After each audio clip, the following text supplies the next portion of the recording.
La victoire annoncée par le pouvoir calmera-t-elle le peuple d'Égypte? Place Tahrir. Rien n'est moins sûr au vu des divisions que cristallise cette nouvelle constitution rédigée par une assemblée à majorité islamiste. Près de 2 ans après la chute d'Hosni Moubarak, l'argument du retour au calme a visiblement séduit une partie des électeurs égyptiens.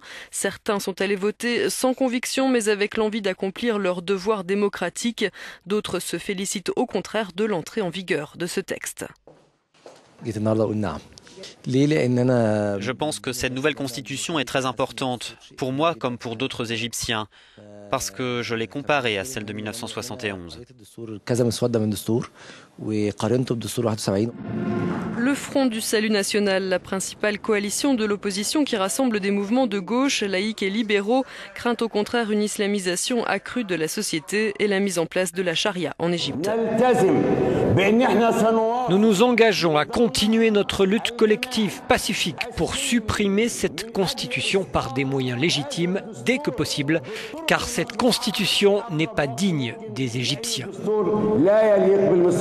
Exemple, l'article 219 stipule que les doctrines sunnites sont considérées comme des sources d'interprétation pour la loi islamique, je cite, la principale source de législation. Nous ne considérons pas cette constitution comme légitime. Elle viole d'abord nos droits fondamentaux, sociaux et économiques, avant même nos droits civils et individuels. Pour le Parti de la liberté et de la justice de Mohamed Morsi, cette constitution est avant tout la clé de la stabilisation du pays et de son économie. Alors que le tourisme est en panne, les investissements étrangers en baisse et la croissance ralentit.